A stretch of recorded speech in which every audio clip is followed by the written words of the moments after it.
on the line is a witness to that racist attack, the latest one, Lou Daglish. Hi, Lou. Oh, hi, Neil. What happened? What happened? Yeah.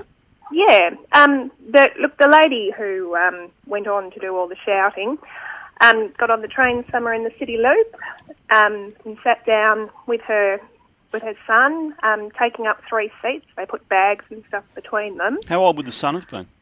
10 or 12, something like that. Yeah. He really wasn't involved. He didn't speak during the incident. And it didn't start out as a racist thing. It started out as a rude, inconsiderate thing. Yeah. There were actually quite a few people who had asked to sit in the seat. It was a very full train. Sort of move your bag, please, yeah. Yeah, and she declined to do so. Jeez, yes.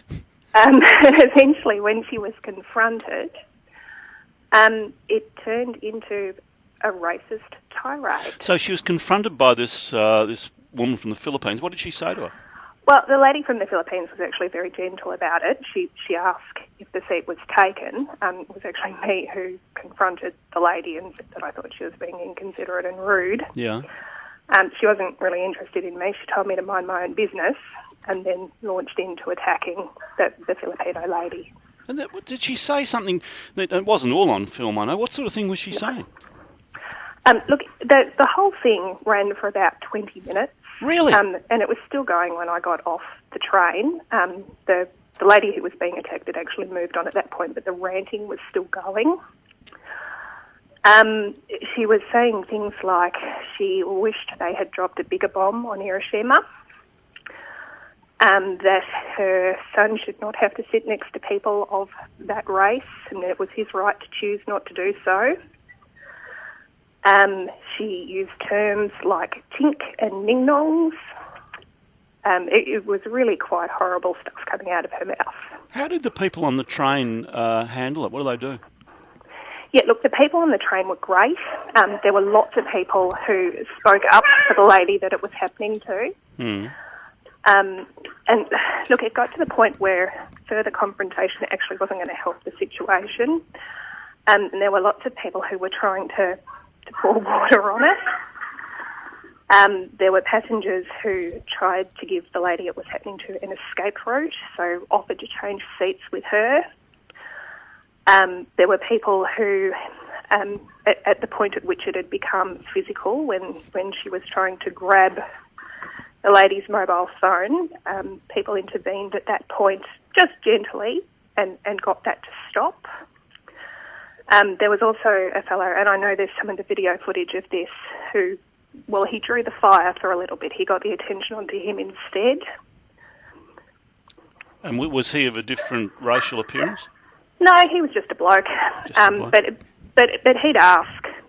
He had indicated he wanted to sit in the seat and been told no. So he had been involved from earlier on. Was it the victim who was filming this? It was, yes. I guess that set the woman off even more. Did she appear? She sounds irrational. Did she appear wildly irrational? Yes, absolutely. It was really quite unprovoked. What was her poor little son doing through all this?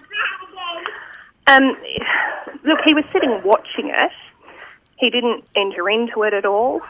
It's an awful thing for the kid to see, though, isn't it? His mum carrying on like that. Look, there was no indication that he did not fully support her opinions, but he didn't say anything either.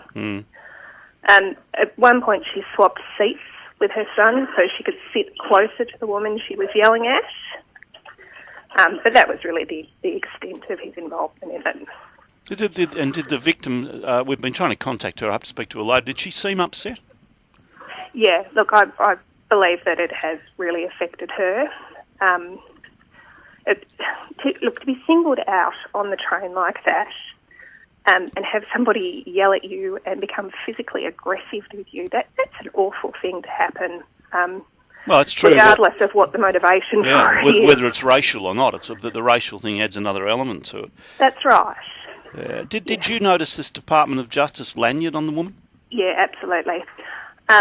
She was actually waving it around. She, without saying that's where she worked for, she was making it very clear that she worked for the Department of Justice by waving that around. Is it possible she was drunk? Sorry? Is it possible she was drunk or had been drinking? No, she didn't appear to be drunk.